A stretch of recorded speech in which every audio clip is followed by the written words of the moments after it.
It's all so crazy. Yeah, they can look at my channel on YouTube. It's just Mr. Deity, MisterDeity, or you can go to MrDeity.com, which is MrDeity.com, which is a little confusing. You can also find us on iTunes, and I am supported by viewers, so if you like the show and you like the ideas, head on over to the links that you can find on our website, to Patreon or PayPal and whatever, and throw a little love my way, as they say. Yes. Sure, absolutely. Yeah. Yeah, there we go. Yeah, humor is the ultimate hack. You know, it's your way in. It's you know, I don't care how good your security is. You make someone laugh, and you've gotten in. Now you can do your damage. You know, if you're gonna do it, or do your good, whatever you're gonna do. Well, that's the old saying. What is it? It's all-knowing, all-powerful, all-loving. Pick two, because you can't get all three.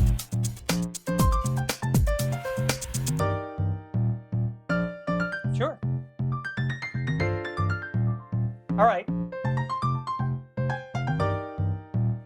What would you like me to say? Give me what you'd like me to say. Yeah, there we go. Whether you're willing to put your dick in the palm of your hand and move it around a bit is not something that I can see the all-knowing, all-loving, all-powerful God of the universe being concerned about. There are all kinds of people who have had drunk sex. I have high sex all the time. So I technically, according to some people's definitions, have been raped just an unbelievable amount of times. You know, to me, at a certain point, you got to take a little personal responsibility. I think we just have to be smart and use, you know, that's one of the things that we claim to have. We got to be smart about all of this, not just about the criticisms, but about the tactics that we employ. All right, thanks. Hi, this is Mr. Deity, and while I normally don't support this kind of thing, I'm going to tell you to listen to Apostasy now. It's all so crazy. You just popped my super thanks cherry. I have never been super thanked before. That was awesome. Yeah.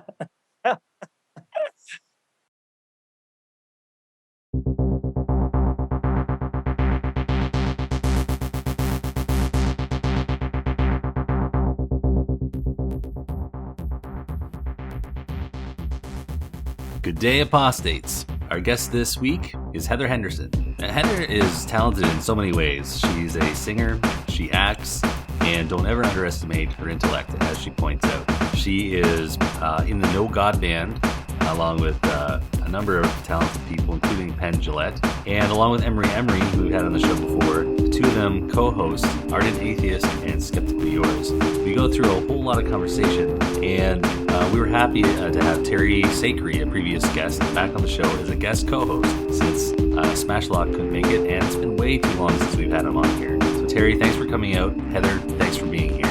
Everyone, get ready to enjoy another episode with wonderful apostates, wonderful minds, and a lot of shit talk on Apostasy Now.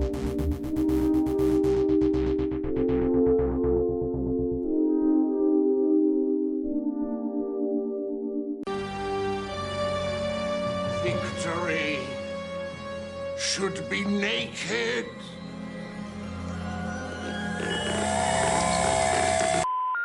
Because I'm very much a skeptic. I'm more of a skeptic than I am an atheist. I mean, atheist is a conclusion based on my skepticism. You'll have to come like a little child to the foot of the cross. That attitude is what is responsible for the rise of atheism. That's not what Islam is all about. Islam is peace. What is the penalty for leaving the Muslim faith? With the death penalty. Thank you. This is Apostasy Now. For people to get the information correct before they start yapping. Get ready to root for the bad guys. Begins with E, evidence. All the evidence. Welcome to Apostasy Now. Hi. If the audio starts getting choppy, I usually just drop the video later on. Okay. So if you see my video drop out, I'm still there. Okay. Is this a video podcast as well as audio? No, it's just audio. Okay, good, because I'm going to be putting on some makeup while we're here. If you'd like a tutorial, I can also give you one. So you having fun in Vegas? I'm having a great time in Vegas. A friend of mine is visiting, and she said she was visiting Vegas, and I said, well, I guess I have to come to Vegas too and visit everyone. Plus, I have a lot of friends here, so it's always a great reunion when I get to come in and hang out. And we a couple months ago did something called a piercing party where a bunch of us went to go get something pierced. So we did it again today. So I have this part of my ear pierced. Okay. Tragus, targus, who knows? It's a thing. The tiny flap. The flippity flap in your ear. I got that pierced today. And it doesn't hurt or anything. It hurt going in. It doesn't hurt right now. I've had 2 piercings in my life, both when I was in university, of course. First one I tried was my tongue. And because I was in for theater, right? I wanted one where I could easily not be seen. Yeah. And See, you can't. my girlfriend at the time was like, "Oh, it doesn't hurt at all." She had one, and afterwards I was like, "I strongly disagree with your assessment of the pain value." Yeah, it hurts like shit. Yeah, it was quick. I mean, it was quick, but it did hurt. Feel like pop through the skin because your tongue is a thick piece of muscle or flesh or whatever, and I've had my tongue pierced twice. Yeah, you have to relearn how to speak certain enunciation, as it were. That's the fun part. The fun part is also when you bite down on it when you're chewing and break a tooth. I did that as well. It came out at Christmas dinner. Oh God, I had to take mine out. I was like, okay, I'm over it. I'm not breaking any more teeth. Yeah, because you break a front tooth, and that's even worse. So I was done with it. Is it alright if there's a friend of mine named Terry. He wanted to be our guest co-host. He wants to talk to you too. Is that cool? Absolutely, sure. All right, let's let this. He's from Newfoundland, so he's a little odd. Oh, okay. Not like none of us aren't. Yeah, the rest of us are normal, but not. Mo. Hello. Hey, Terry. Yes. So this is Heather Henderson. Meet Terry Sacre. Hello, Heather. Do I get to see your face? No. You can meet. This is my voice. Hello. Please meet my voice. Okay, nice to meet your voice. I already warned her that you're from the nether regions of Newfoundland. So the nether regions of Newfoundland. What is that supposed to mean? I guess nether regions doesn't have to be bad. It can be oh so good too, right? So what's up, guys? How's everything? Things are good for me. Things are fantastic for me. Yeah, no complaints here. Terry is also an atheist. He does his bit there on the east coast of Canada.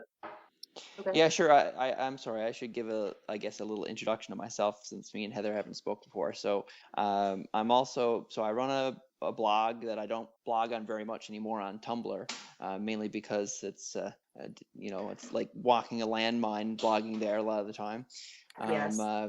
It's the Analyzed Atheist, and I also have a Facebook page with the same title. But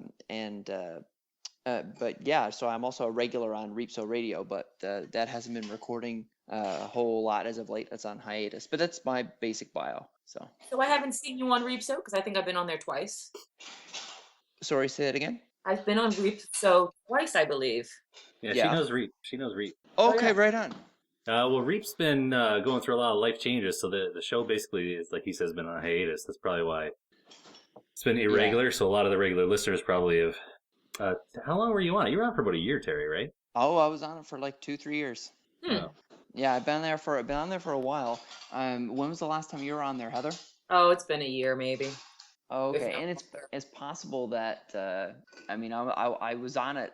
I missed a couple episodes here and there just because of other commitments, that sort of thing. It's possible we just missed each other. Yeah. But I was pretty regular on there for about 2 to 3 years. So. Or maybe you just forgot. And you know what? That's entirely possible. That's just my exceedingly, I guess, being polite Canadian type, trying to make excuses for myself.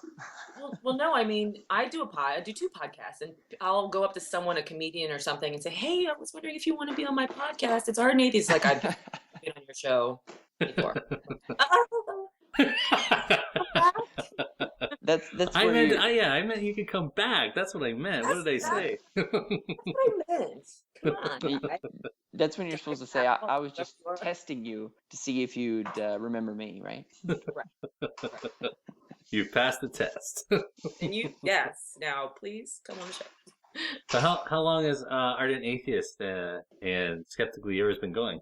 We just had our 100th episode of Skeptically Yours. Congrats. And then we're close to 200 with Ardent Atheists. I think we're like 170 something. That's close enough. Yeah.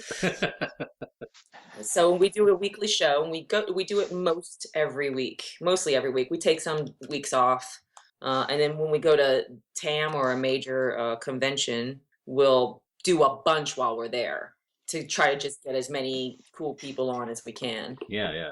You do them now. Do you have an audience there of some size when you're doing them live? It's live recording, right? We usually will rent out a suite, and that has a huge table in it, and invite people to come and sit on the couch and on the floor or wherever and hang out and be an audience.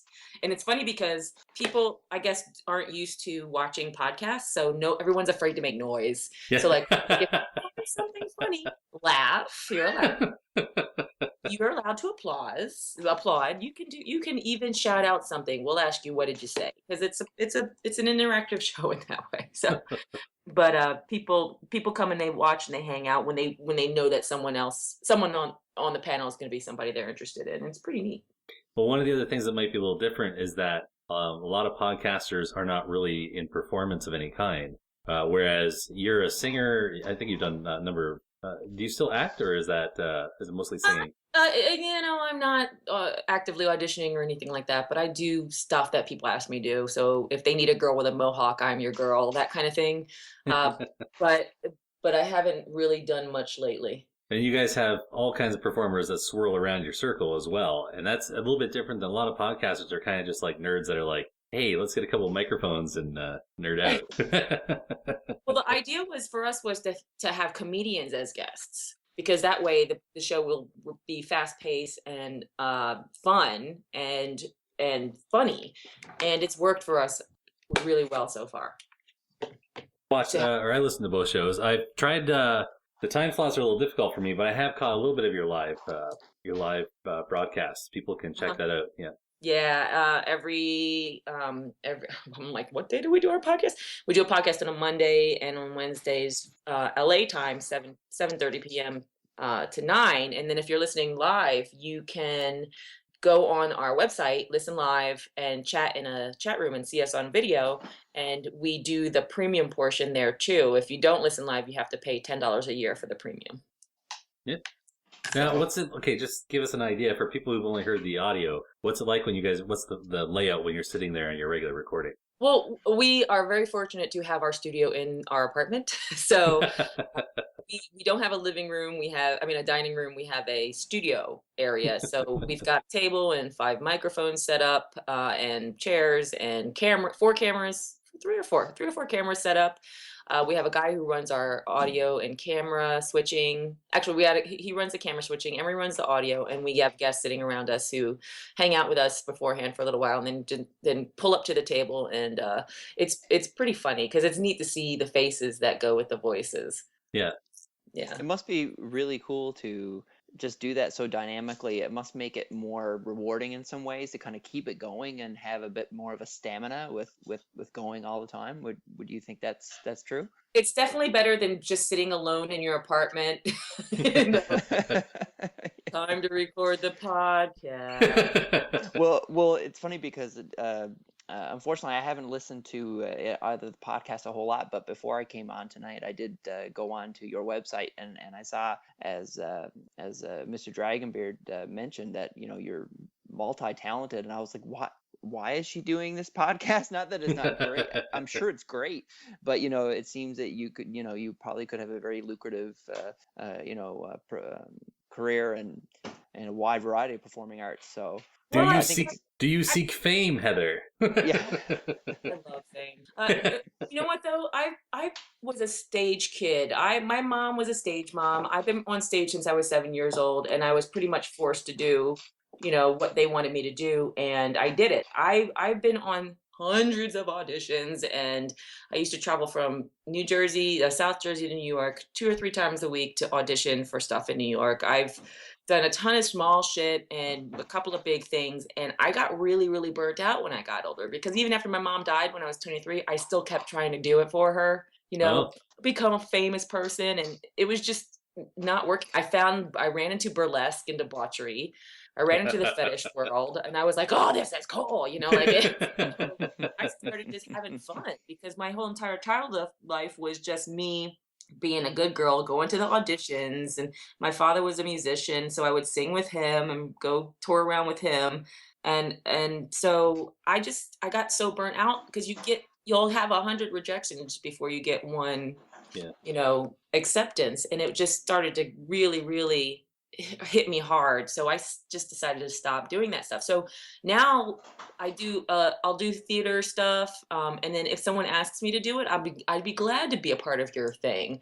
But even when I think about, because I live in LA, and I think, why am I not going on auditions? But even thinking about going on a freaking audition gives me like anxiety that I have to go and be looked at and judged and rejected, and I just I'm not into it. What I'm really into now is the fact that people know me because of my brain.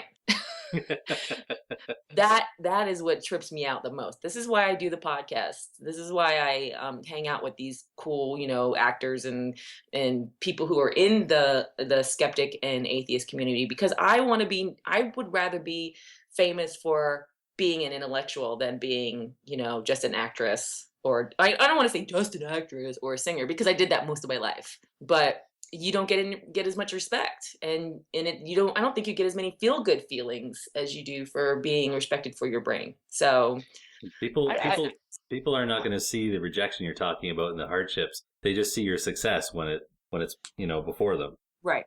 I think it's really interesting to hear you talk about your life and the daily grind of the auditions and that, particular, I guess, career pursuit. And I think about myself, I kind of went through the more, quote unquote traditional, high school, university, that grind of getting a degree and then looking for a job and all this kind of thing. And don't get me wrong, I've been very, very, very fortunate in how well I've done. But I've had very small extra parts in a couple of Canadian TV shows, and I was just bubbled over with joy to just get 2 seconds on camera, and it's hard. Just so you know, Heather, Canadian television has 10 people watching at any given time. yeah, it was literally me and my family that watched it. Ramble one episode canceled. Funny. Well, I'm also bubbled over with joy when I finally get on camera. It makes me very, very happy. I wish I could make that feeling last longer, but you have to go through so much crap first before you can even get a chance. I mean, I got hired for one job just because I had a mohawk, and I kept thinking, wow, I don't mind being typecasted. I'm that girl. Pick me for that, And I don't mind it. I don't mind the extra stuff. You get to hang out on set. You get to meet superstars and be a part of something really, really big, and it's fine with me. I don't want the responsibility of learning lines. God damn it! I saw you recently. I watched Annapolis. Oh God.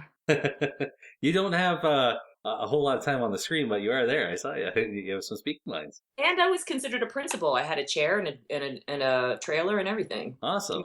Can you believe that shit? I had 3 lines, and I was giving out mail. Here's your mail. Okay, I'm really good at this, giving out mail. So you haven't always been in California. Was it your desire to be in the entertainment industry originally that brought you out there? No, because I was already in the entertainment industry. I just was doing it in Philadelphia. And there's plenty of places auditioning and stuff in that area. It's what's funny is people come from LA for Annapolis. Most of the actors lived in LA, and they came to Philadelphia to film because they were doing the Girard College location, I believe it was, for the military academy. So I'm like, well, if you're gonna come here, I'm just gonna stay here, you know.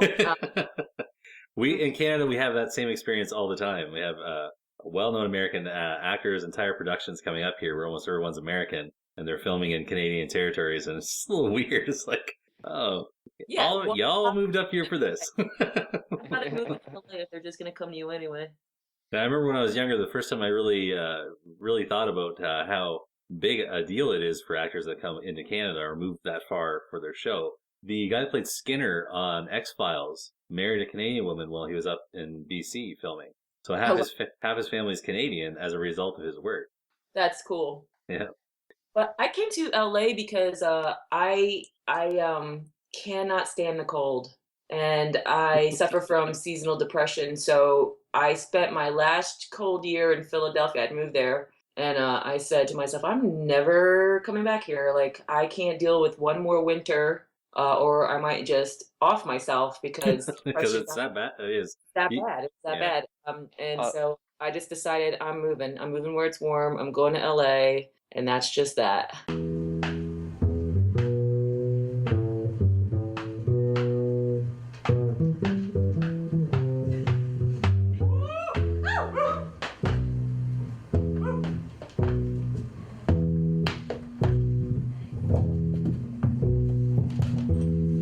Folks, here's a story about Minnie the Moocher.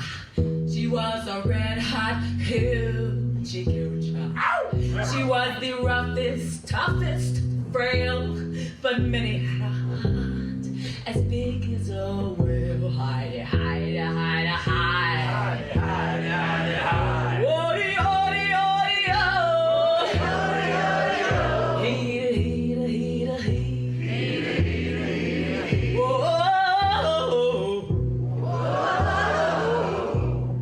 Now she messed around with a bloke named Smokey. Woo. She loved him, though he was cokey. He took her down to Chinatown. He showed her how to kick the gong around. Hidey, hidey, hidey, hidey. Hidey, hidey, hidey, hidey. Odie, odie, odie, oh. Odie, odie, odie, oh. Heedy, heedy, heedy, heedy. Heedy, heedy. Whoa.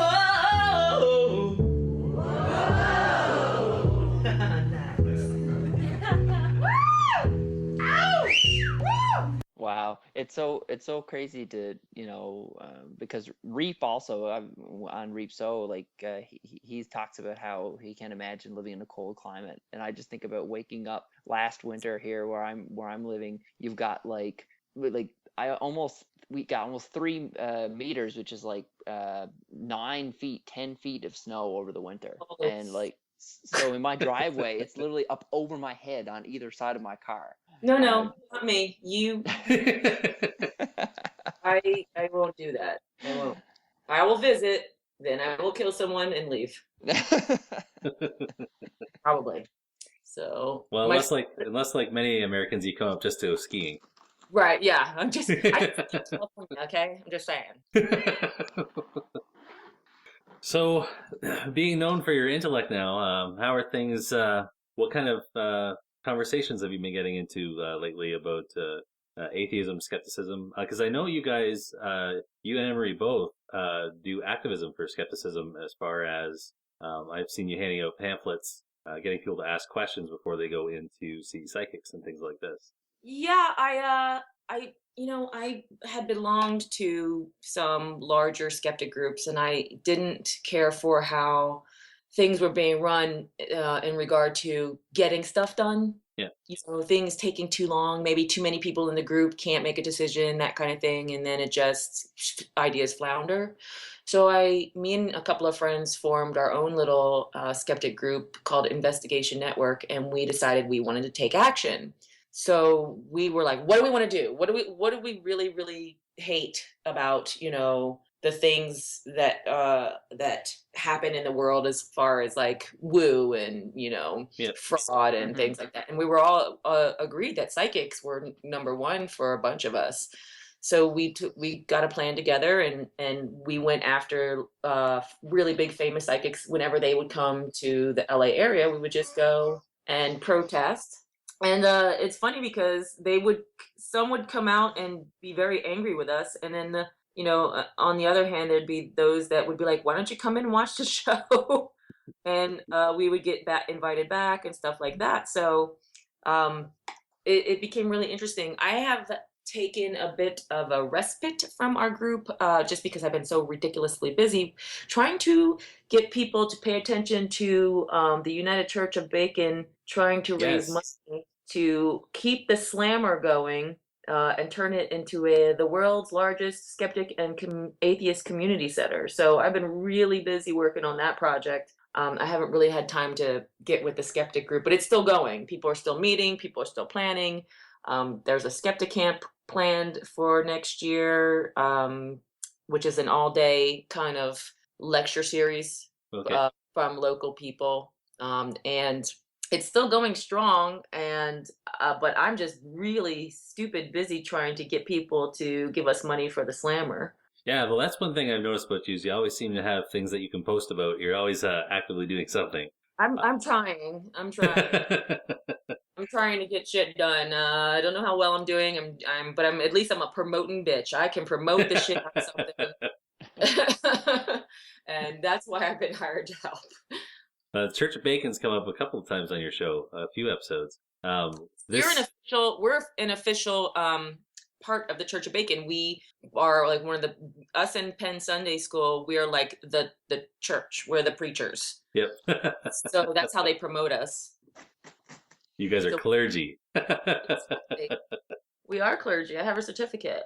Do you get special collars for that or big hats? No, but that's the far way. I was wondering if you just tuck a piece, instead of having the white collar, you tuck a piece of bacon in there instead. We've known to do crazier things. That sounds very unhygienic, wearing a bacon collar around. Oh, you just eat it after you're done. So this, the fundraiser, I was going to ask you about that.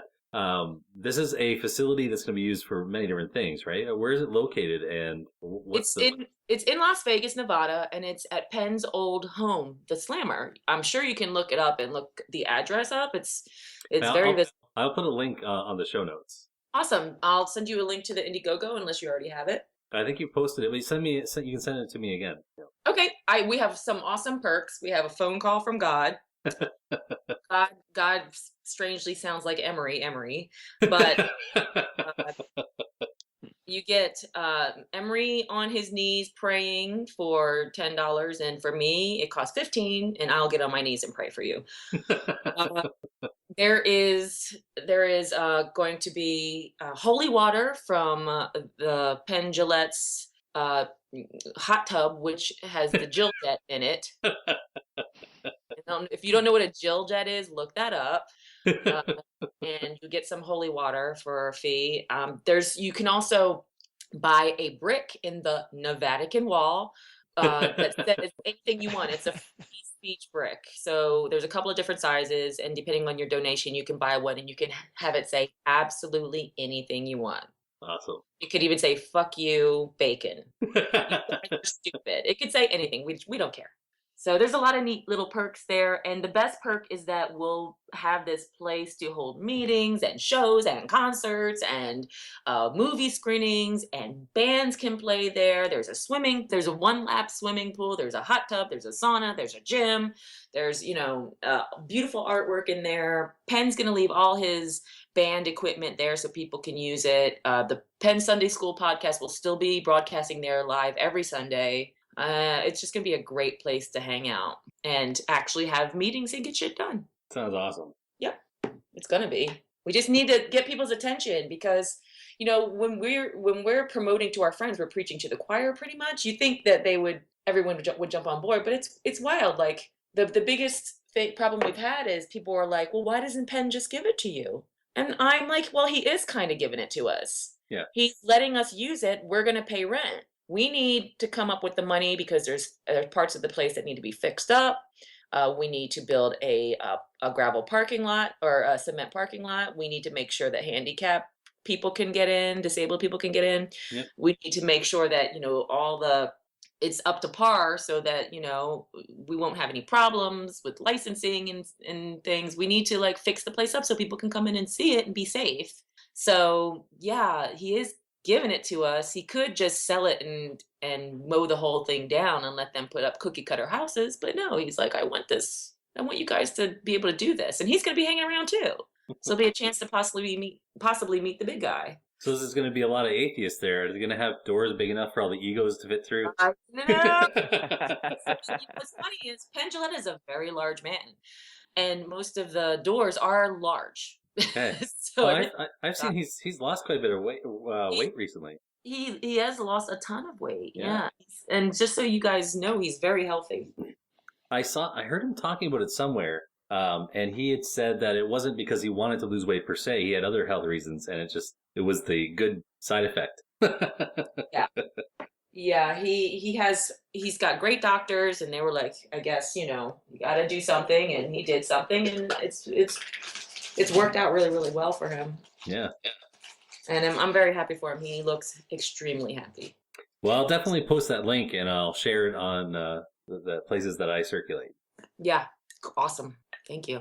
No problem. You're the boss. You're the man. You got this. One of the things about the show that you guys do is you jump into a lot of controversy. You have no qualms about it. So has that caught you any flack? You had any... It's funny is our show has no restrictions on language or content. Yes. So we say a lot of different things that might offend people. And our thing is, look, it's okay to say something is offensive to you. You can't speak for everyone else by saying something is offensive. Right. So people who get with that philosophy get us, and they end up being our great friends because we would never try to hurt anyone. We would never try to seriously, if someone has a problem, we would help them if we can. But we are comedians, so we make jokes that might offend some people. And yes, I mean, there are people that block me on Twitter. There are people that, refuse to have anything to do with us and won't come somewhere we are because they're offended by us. That's fine. That's fine. Okay. Not losing any sleep. Say that again. Not losing any sleep over it. No. I live life and just enjoy my friends and, look forward to the good works that we can do. And just because someone might be offended by me, it just doesn't bother me at all. Yeah. It just does not bother me. I like to be sensitive. There we go, we're going now. This is the beginning music we play before I start yelling at people. And I think it's now. Hello and welcome to the award-winning Ardent Atheist, where reason reigns supreme, not frogs and fish. Today's episode brought to you by billions of years of evolution. Sitting next to me is my co-host and producer, Heather Henderson. Hi, everybody. You know Heather from the Facebooks, on the inner tubes, and from our other hit podcast, Skeptically Yours. You can find links to our guest's website, join our Twitter and Facebook feeds, subscribe to our premium ad-free content. 90 minutes. We're doing Ardent Atheist. Subscribe to our premium ad-free 90-minute full-length episodes and our email at ardentatheist.com. If you'd like to take part in the live chat moderated by the author of the well-known blog Hit and Miss, Joe Swam, go to ardentatheist.com/live and chat us up right now. You're better than me. Thank you. And please go to iTunes, subscribe to our podcast for free, help us write a review, help us get in the top 10. You may also go to ardentatheist.com/premium and subscribe to our premium ad-free content for a measly $10 per year. Subscribe now or I'll take your jobs. You'll take their jobs? I'll take their jobs. Okay, stop it. We only have 2 rules on the show. Rule number 1, guests may plug anything they want. We're not hypocrites. Go subscribe. And rule number 2, if your listener's ever been offended by anything, get a sledgehammer and destroy your computer now. This show has no restrictions on language or content. You certainly have certainly has nothing for you, you Mormon. I'm happy what I find really funny about the whole offense thing is that, I don't know. I see things that offend me or I find offensive every day, but I mean, I don't get all excited about it. You know what I mean? That's just part of living in the real world. You know what I mean? And when I see or hear about, religious activities being promoted at public schools, or, I mean, you name it, just religious symbolism all around where probably shouldn't be, just because of that's just the way it's always been. I find that offensive. But I mean, There's nothing you can do about it except do what you can. Exactly. Well, and I mean, I can only be, I guess, really outrageously, upset insofar as I'm willing to stand up and speak against it and cause a fuss. You know what I mean? Like, everyone's got their limit of what they're willing to do or what they can do, and you leave it at that and just go about your day. I think that, if you're gonna protest a comedian for saying something, you have a problem. Absolutely. Go out and protest, female circumcision. Go out and protest, children not being allowed to go to the hospital based on religious belief. Yeah. Go and protest things like that. Don't bother a comedian because you disagree with something they said. That's just the dumb thing. I hate that shit. There's online, there's also a difference between leaving a comment saying, this is BS, and then having a whole string of rants, on Twitter or Facebook, just on and on and on, or saying just some people just lose their mind.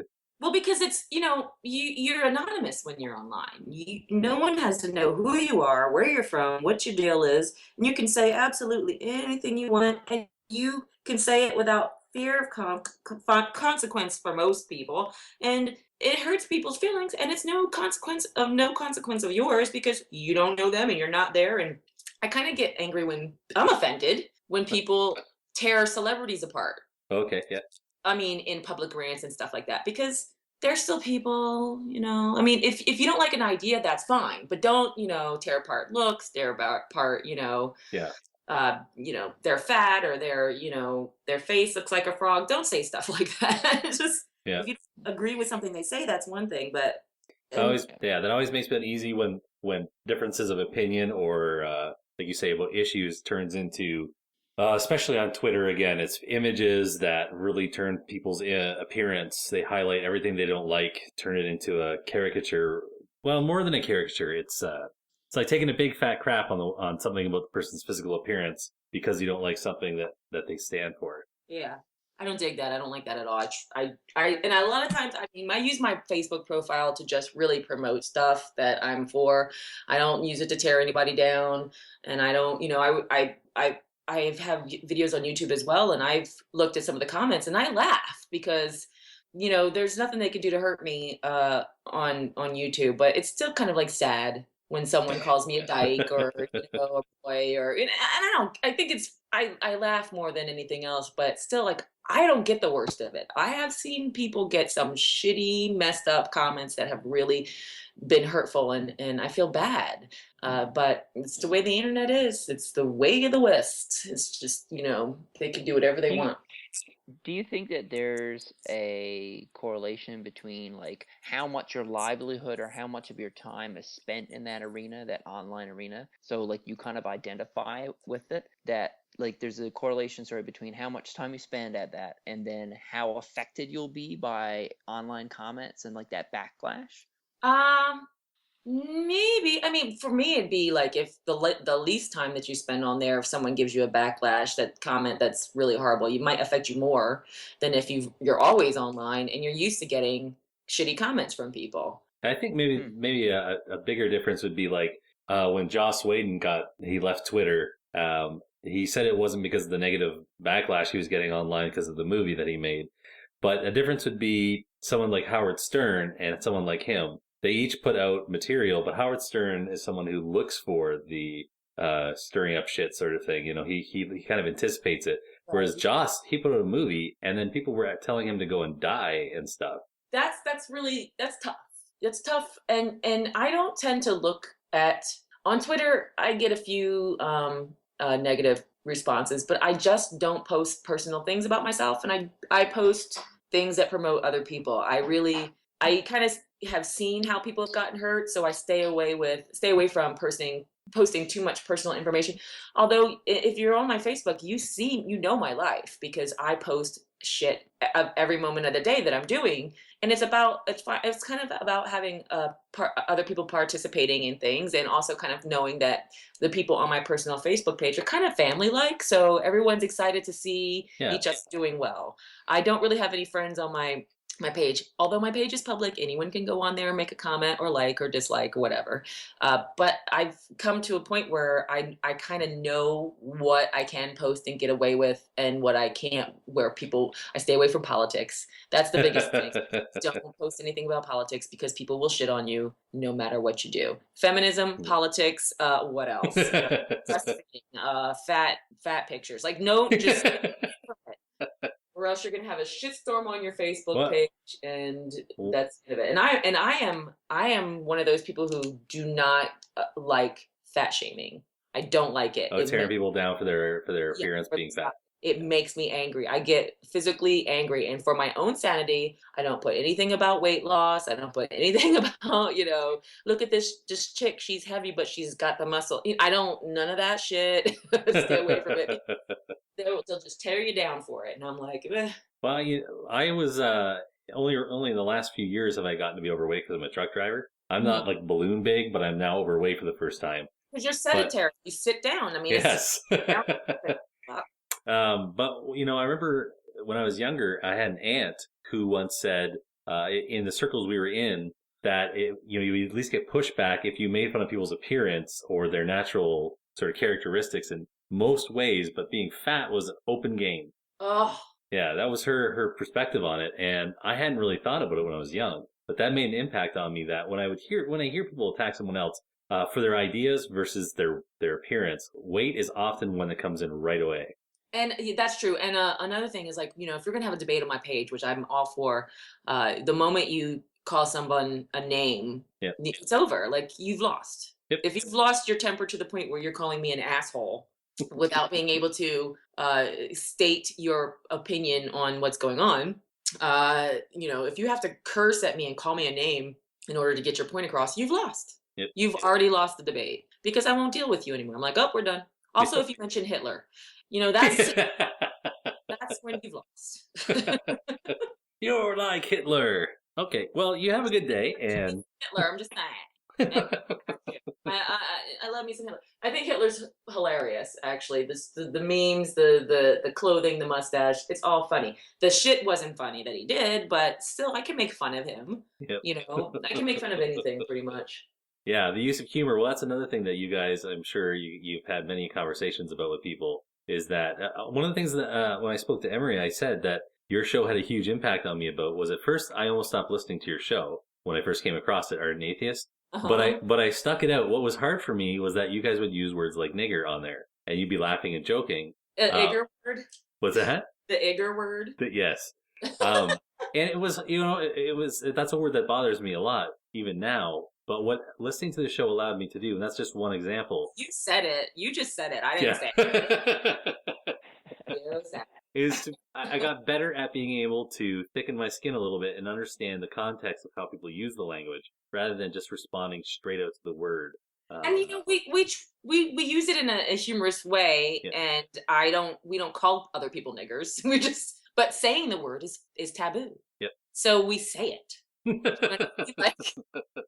If cunt was taboo, we'd say cunt. Well, it is kind of for some people, but we try to say every word we can just to make it less taboo, and so people can stop using it as a weapon. Because I don't think I've ever been called a nigger, but if I was, except when you guys are joking around on the show, yeah. But if I had been, I would probably just laugh, because that's funny to me. I'm like, what, really? Okay. You're funny. And then that would break the whole thing apart, because people wouldn't know what to do with that. And, I call myself a zebra and a jigajoo, because that's hilarious to me as well. It's just funny because I think it's interesting too that like everyone's got their own word that they don't like. You know what I mean? Some people might Sure. not have a problem with one word, but they have a real problem with another. And I just know someone like a coworker.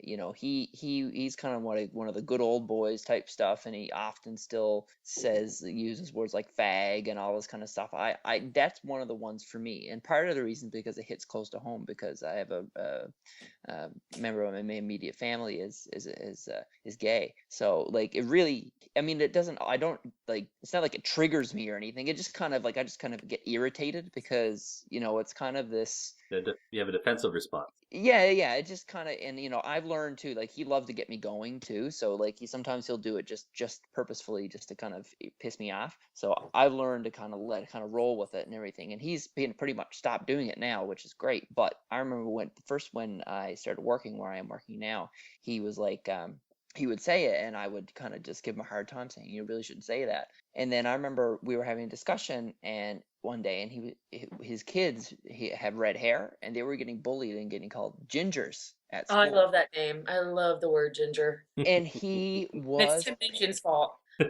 But he was getting so pissed because at his kid's school they were doing this it was called kick a ginger day or hit a ginger day, and they would go around like kicking and punching people who had red hair. Oh wow! And anyways, sounds like a South Park episode. You could have a kick a right-handed guy day. Like you could have a kick day. Yeah. It hurt.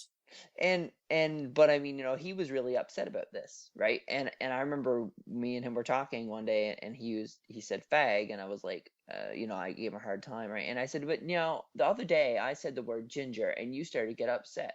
And he looked at me and said, yeah, but that's different because, and then I could just slowly see the cogs in his brain started to turn, right? Right. And all of a sudden, this look on his face, he just realized that to me, the word fag hurt or bothered me just as much as when he heard the word ginger being used. So and it was sorry? Go ahead, finish. And it was that moment that from that moment on, he used it less and less and less and less frequently because, and I mean, this thing, I don't agree with banning language. I think it's just important to raise people's consciousness to the point that, you know what I mean? So you can learn to know your audience so you can make the adjustments. You know what I mean? Yeah, and and if you have an audience where you can't say things like that, then you shouldn't say things like that because you want to keep your damn job. But but me, I don't have that issue, so I say whatever I really want to. But try saying to your coworker, when you say things are offensive, they're offensive to me. So and like. I have gay friends, and I call them fags all day long. Like, you fag. We make fun of the fact that they're gay, and they're fine with that because they're okay with it. You know what I mean? I'm okay with being made fun of by my friends. I don't care. But and when I see them, I'm like, hey girl, hey, like, is that offensive to you? No, is it offensive to them? Maybe, but we know each other, we're friendly, and we get each other, and that's okay. Maybe if someone else said it to them, they wouldn't be as kind about it. But so it's whatever's offensive to you is the thing. And if you have sensitivities, you can make it known, but you can't make someone else be offended the same way you are and stop doing what they do naturally. Well, I agree with you completely, and what I find interesting too is like the real key really is knowing your audience, because like he may have a group of guy friends that all come from the same upbringing, and like he doesn't mean it in a way like, even though the way he uses it can come across as a negative connotation, but he doesn't mean it as purposefully to degrade homosexuals, right? So. But he might have a group of guys that he can say that around. And you know what? If he wants to say around those guys who don't get offended, like I say, fill your boots. That's a Newfoundland saying, by the way. Fill your boots. Do it all you want. Right? So, I have no problem with that. But like, I think that it's I don't expect him to always walk on eggshells, but like, I consider him a friend, not just a coworker. And, in the workplace too, it's important to be upfront and let people know when maybe they're crossing a boundary, because, if you're in the workplace, you got to follow the rules of the workplace. Seriously. Oh, like, yeah. You can't screw around there. You want to keep your job. Absolutely. But at home, feel free to do whatever the hell you want. Yeah. Unless you don't want to keep your job, then just... Yeah, by all means, I could give you lots of words to say to you all. Lots. Well, Well, and that's all I guess I was really saying is that I picked up this idea that reminded me of the importance of context. Words can be used in many different contexts. Sure. So like if I call you a cracker, I'm just saying it because I'm hungry at the moment. I'm about to go to dinner. and you know, you're salty and nice. I don't know. That was silly. But yeah. So I don't know. I don't even know how to sum up what we just all talked about. Let's see: atheists, racism, offense, bacon, let's, and that was it. and of course, listen to Ardent Atheist. Listen to Ardent Atheists and Skeptically Yours. And I would love to do it again because I have tons more shit to talk about. I might just make you crazy. I don't mind criticism. I think that's how we grow. That's how we get better. I don't like the thing called vague booking, vague blogging, where you're talking about someone who happens to be your friend, and they're your friend on your Facebook page or in the audience, and you're talking about them without talking to them first and saying, hey, this is how I feel about this, blah, blah, blah. But you get, and if you do that and don't like what they say, you still go up and say, well, this person in this group did this, and I don't like it, and tell the whole world about it and make, everybody knows without what you're having talking the about. other person's side to. Who is it that vague books that bothers you? You want to name them? No, I'm not going to name them. I understand. That's fair. But it happens. But it happens. And that's what the problem I think we're vague casting right now. I stay away from it on Facebook. I stay away from it online. I'm just saying that if you do it, I don't like it. Yeah, if you've got a problem with somebody who is a peer, I'm not talking about Chip Coffee or something like that. If I have a problem with what Chip Coffee's doing, I could write to him and ask him, hey, I have a little problem with you, how you're saying you're talking to the dead, and how are you doing that? Because I don't believe that's possible. Like he's going to answer me. But if there's anybody in the skeptic world, who has a problem with something that another peer is doing, maybe Jamie doesn't think of me or Mark Edward as a peer. That's the only thing I can think of, because it's so unprofessional to go onto a stage or a blog or wherever and start, vaguely, like you said, talking about the work they did without even asking them. Are you still in the No God band? I am. We are hopefully putting on a concert really soon to also help promote the buying of the Slammer, and Penn is excited about putting a show on. We just don't know when that's going to happen yet. There's no specific date for that, but before the end of the year, I believe for sure. All right. And it'll be open to anyone. Anyone can come and see the show. Awesome. Let's see. Is there anything else that how long do you have till you have to leave? Actually leave now to go out to dinner. People are dressed up and waiting for me out. I'm the asshole who's keeping them waiting, but that's okay. Also, I don't know when your podcast is going to come out, but this coming Sunday here in Las Vegas at Penn Jillette's house, the Slammer, the old house, the Slammer, we're throwing a huge free party from 12 p.m. to 4 p.m. That anyone can come to. We're going to be broadcasting live Penn Jillette's Sunday School podcast from 12 to 1:30, I think it is. And then there's going to be a live all-girl punk band. There's going to be the Las Vegas Sunday Revival there. They play music using strange instruments. And then we're going to have free bacon and donuts. So you'll be able to come to a bacon and donut party. And I'll be there, and you were there, and you were there. No, I'll be there. Emery will be there. It's going to be a lot of fun, and we're just trying to bring the awareness up of trying to get the Slammer into our hands so that we can use it to make the world's largest atheist and skeptic community center. So if you're around Vegas next Sunday, what's today's date? I don't know. What is the 18th? The 18th. So a week after today, come show up at Penn Jillette's house. You can Google it. I bet you'll find the address, the Slammer, and come hang out with us and have some bacon and donuts. Alrighty, well, I'll try and get this edited up over the next couple of days. I'll put yours out as quick as I can, and then boom. And I'm going to try and put links in the show notes. Anyone listening, you can go to the webpage, apostasynow.net. You can find links there. And so before you go, would you like to tell people where to find you? Yes, you can find me on Twitter at Heather Henderson without the N, because Twitter is jerks.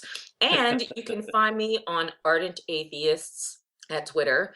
Ardent Atheist with an S, because some jerk stole the Ardent Atheist without the S, because Twitter works. Yes. You can also find us at Skeptically Your without the S, because Twitter is. And you can find me at henderson.com. That's my website. I'm on Facebook. I'm available. Anybody wants to talk to me, I'll talk to them. If you're a person who is trying to leave religion, I will give you my time, because I can help you, figure out what to do next. So that's what I like to do, and I like to help people who don't know where to go next. And if you're into offensive humor, you should find me as well. Do it. Awesome. Okay. Well, I'll say keep up the good work, Heather. Doing great. Thank you. Thank you so much.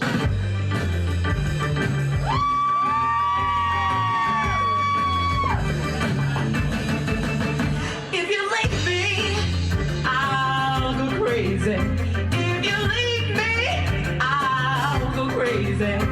'Cause I love you,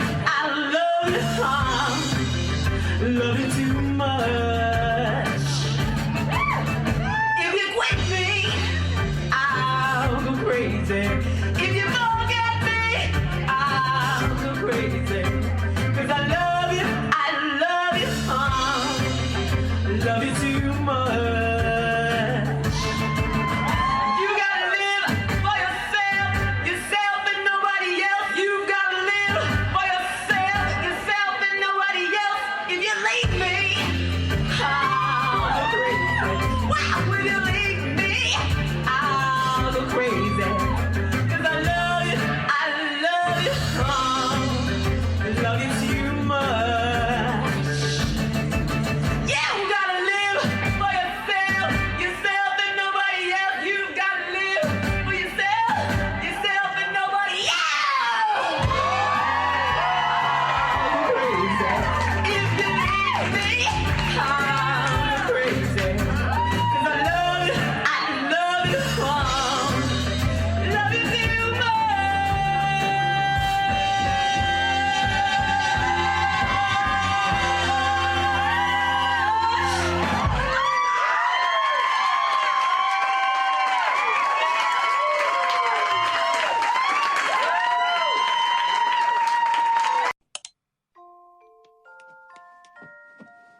Good night, Stewie. Good night, Chris. Good night, Meg.